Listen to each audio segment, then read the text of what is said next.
అంటే చంద్రబాబు నాయుడు గారు ఎప్పుడైతే ఆలోచన విధానంలో కానీ, మాట తీరులో కానీ, నైతికతలో కానీ, విలువల్లో కానీ ఎప్పుడైతే తనే దిగజారిపోయాడో, తనే దిగజారి మాట్లాడుతున్నాడో, మేము ఎంత చూస్తాం, మీ కథ తేలుస్తాం, ఏమనుకుంటున్నారు అలాగా జనాలు. ఒక ముఖ్యమంత్రి ఈ భారతదేశ చరిత్రలో సాక్షాత్ అసెంబ్లీ సాక్షిగా ఏ పదాలు వాడకూడదు ఆ పదాలు అసెంబ్లీ రికార్డ్స్గా ముఖ్యమంత్రి వాడేస్తున్నప్పుడు వాళ్ళ సభ్యులు ఎట్లా మాట్లాడతారు? ఇంకా దుర్మార్గంగా మాట్లాడుతున్నారు, చాలా చాలా అన్యాయంగా మాట్లాడుతున్నారు. కానీ మా నాయకుడికి ఓపుకున్నది, ప్రజల కోసం ఓపుకుంది, ప్రజలకు మేలు చేయాలని భరిస్తున్నాడు. మనం కానీ బ్యాలెన్స్ తప్పితే రాష్ట్ర అన్యాయం అయిపోతుంది, రాష్ట్ర ప్రజలు అన్యాయం అయిపోతారు అనే ఆలోచనతో ముందుకు పోతున్నాడు. ఓటుకు నోటు కోసం ఆంధ్రాకి సంబంధం లేకపోవడం ఏంది? ఆంధ్ర ముఖ్యమంత్రిది అది.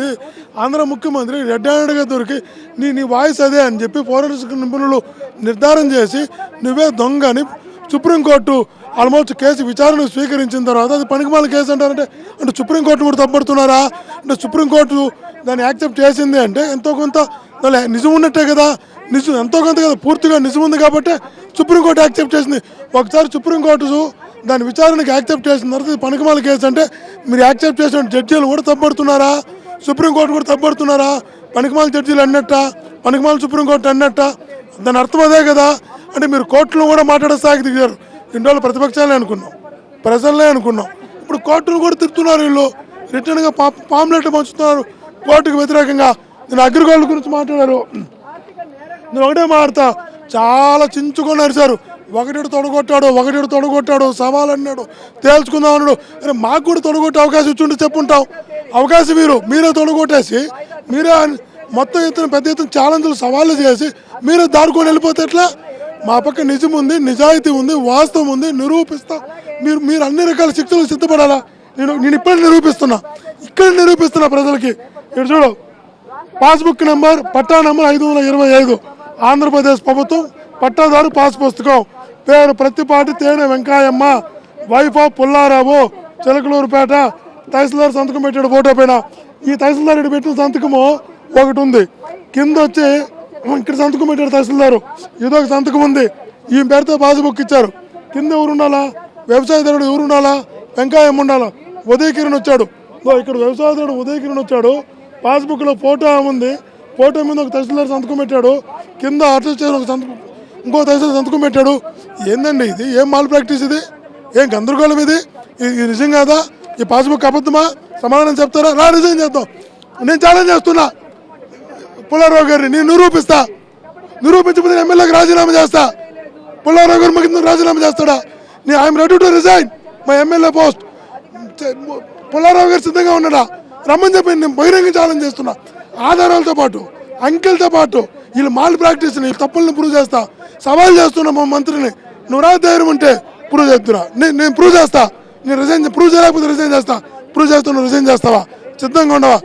ఎంత దారుణం అయిపోయిందంటే అసెంబ్లీలో ఎట్లా మాట్లాడుతున్నారంటే సభ్య సమాజం తలదించుకునేలాగా. స్పీకర్ గారు కూడా అలా ప్రోత్సహిస్తున్నారు. స్పీకర్ గారు కూడా ఎవరు ఎక్కువ తిడతారో, ఎవరు ఎక్కువ మా నాయకుడిని తిడతారో, ఎవరు ఎక్కువ మా పార్టీని తిడతారో, ఎవరు ఎక్కువ చనిపోయిన దివంగత మహానేతను తిడతారో, ఎవరు బాగా తిట్టగలరో ఏరుకొని వాళ్ళకి మైక్ ఇచ్చి తిట్టించే కార్యక్రమం స్పీకర్ గారు చేయడం కూడా బాధాకరం. అది కరెక్ట్ కాదు. సభ ఆర్డర్లో లేనప్పుడు సభ ఆర్డర్లోకి వచ్చినాక సభ నడపాలా. మేము మంచి ఇష్యూ మీద మేము మాట్లాడినప్పుడు మాకు అవకాశం ఇవ్వాలా.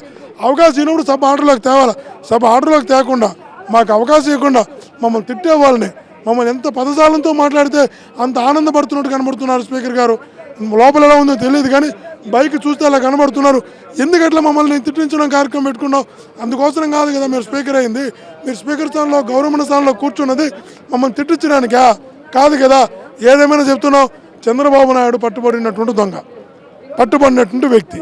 నిజంగా ఈ భారతదేశ చరిత్రలోనే ఇన్ని కేసులతో 11 ఛార్జ్షీట్ల పేరు నమోదు చేసుకుని 17 సార్లు ఒకే ఛార్జ్షీట్లో ముఖ్యమంత్రి గారి పేరు వచ్చిన తర్వాత, సుప్రీంకోర్టు సైతం విచారణకు స్వీకరించిన తర్వాత నైతిక విలువలు 1% చంద్రబాబు నాయుడు గారికి ఉన్నట్లయితే ఈయనకి రాజీనామా చేసి ఉండాల్సింది. ఆయన రాజీనామా చేయలేదు అంటే ఆయనకి ఏమీ లేవని అర్థం. అన్నీ ఏమీ లేనటువంటి నైతిక విలువలు కానీ ఏమీ లేనటువంటి ముఖ్యమంత్రి గారికి అసెంబ్లీలో మాట్లాడే అర్హత కూడా లేదు.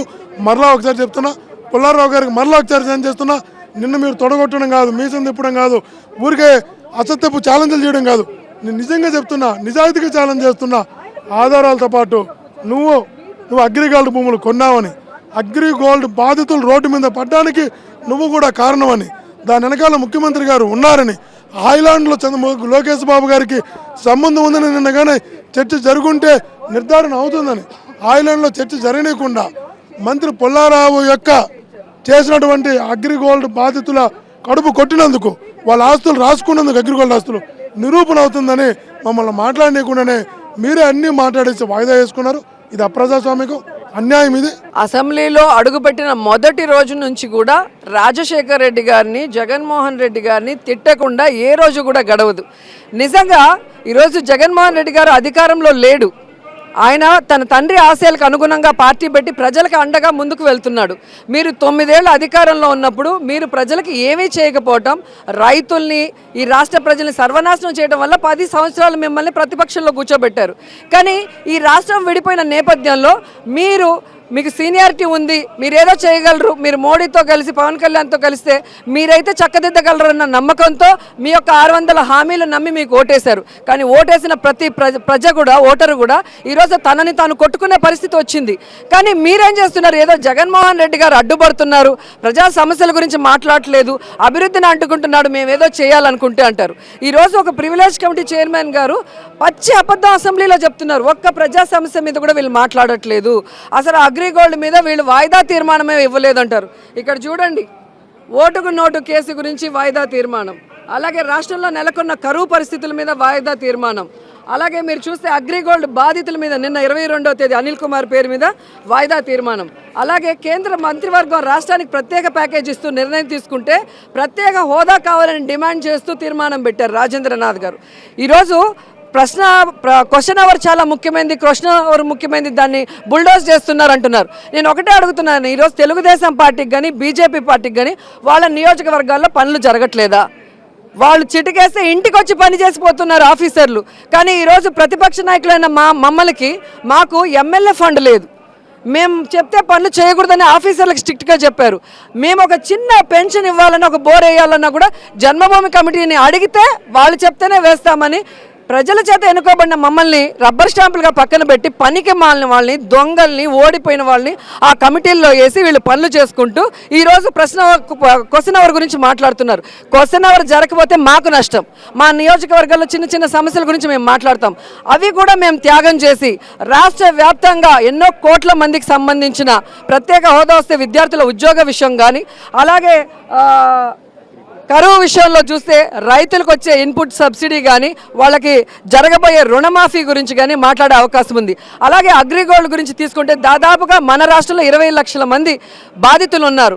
దాంట్లో 107 మంది చనిపోతే కనీసం వీళ్ళకి జాలి, దయ లేకుండా దాన్ని కూడా రాజకీయం చేయాలి. నిన్న ఏ విధంగా తప్పుదారి పట్టించారో కూడా మనం కళ్ళారా చూసాం.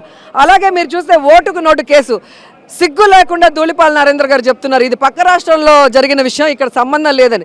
పక్క రాష్ట్రంలో జరిగితే ఇక్కడ ఎందుకు మాట్లాడతామండి?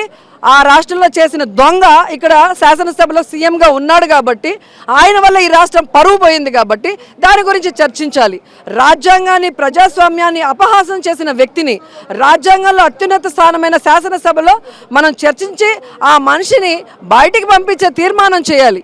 ఆ బ్రీఫ్డ్ మీ అన్న వాయిస్ మీద కానీ, స్టీఫెన్సన్కి రేవంత్ రెడ్డి తీసుకొచ్చిన డబ్బుల విషయం ఎక్కడిది, ఎవరి డబ్బులు, దాని లెక్కలేంటో దాని మీద ప్రతి సభ్యుడి దగ్గర మీరు డిస్కస్ చేయండి.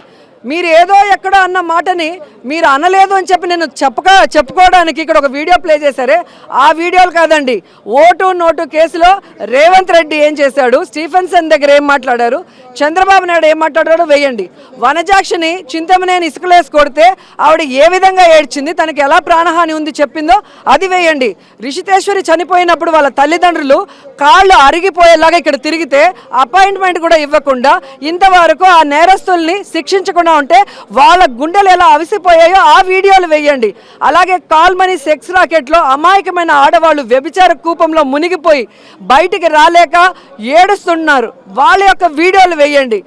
అలాగే ఈ రాష్ట్రంలో 1000 దాదాపుగా 1300 మంది రైతులు ఆత్మహత్యలు చేసుకున్నారు. ఆ కుటుంబాలు, ఆ రైతులు అంటే ఆ ఇంటి పెద్దలు లేకుండా వాళ్ళు ఎలా తలడిల్లిపోతున్నారు, ఆ పిల్లల్ని చదివించుకోలేక పెళ్లిళ్ళు చేసుకోలేక ఎలా సతమతం అవుతున్నారో ఆ వీడియోలు వేయండి.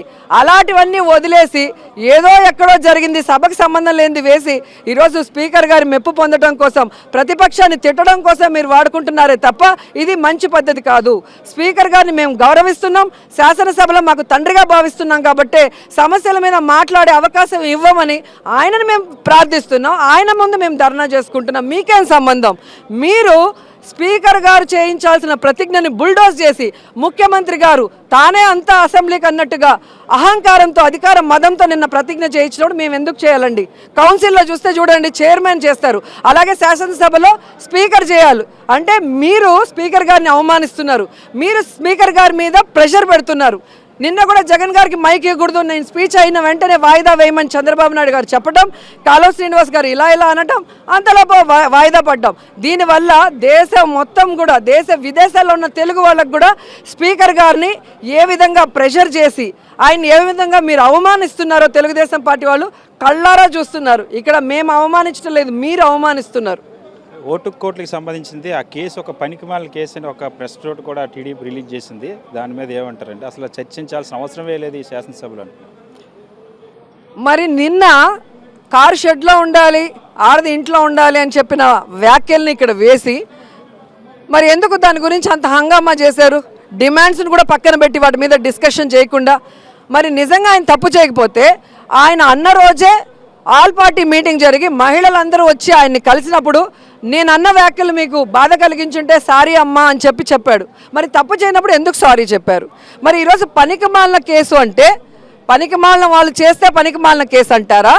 లేకపోతే రాజకీయాల్లో విలువలు లేకుండా వేరే వాళ్ళ పార్టీ సింబల్ మీద గెలిచిన వాళ్ళని మనం అడ్డదిడ్డంగా కొన్నా కూడా తప్పు లేదు, అది పనికిమాలిన పని అని దాని గురించి పట్టించుకోకూడదు అంటారా? మరి ఒక పనికిమాలిన కేసు అయితే సుప్రీంకోర్టు ఎందుకు సిట్టింగ్ సీఎంకి నోటీసులు ఇచ్చింది? సుప్రీంకోర్టుకి తెలీదా ఏది మంచి ఏది చెడ్డ తెలీదా? మరి ఎందుకు సీఎం గారికి నోటీసులు ఇచ్చిందో చెప్పాలి. అంటే వీళ్ళు సుప్రీంకోర్టుని కూడా అవమానిస్తున్నారా? సుప్రీంకోర్టులో ఎన్నో కేసులుంటే అవన్నీ వదులుకొని ఒక పనికిమాలిన కేసును తీసుకోవాల్సిన అవసరం వాళ్ళకి ఏముంది? అంటే వీళ్ళు న్యాయస్థానాల్ని, జడ్జీలని అందరినీ కూడా అవమానిస్తున్నారు. అంటే వీళ్ళకి అనుగుణంగా ఏదైనా తీర్పు వస్తే మంచి చట్టాలు, మంచి న్యాయస్థానము, మంచి న్యాయవాదులు. నాకు ఇంటర్వ్యూ వచ్చినప్పుడు కూడా చూశారు కదా, కంటెంప్ట్ ఆఫ్ కోర్ట్ రానియకుండా బుల్డోజ్ చేసి మార్షల్స్తో బయటపడేశారు. అలాగే మళ్ళీ నన్ను తీసుకోమన్నప్పుడు లాస్ట్ సెషన్స్లో బుల్డోజ్ చేశారు. కాబట్టి వాళ్ళకి అనుగుణంగా వచ్చినప్పుడు పెట్టుకుంటారు, లేనప్పుడు బుల్డోజ్ చేసి అదొక పనికిమాలిన కేసు, అదొక పనికిమాలిన ఇష్యూ అని చెప్తున్నారంటే వీళ్ళు ఎలాంటి వాళ్ళో మనం ఒకసారి ఆలోచించుకోవాలి.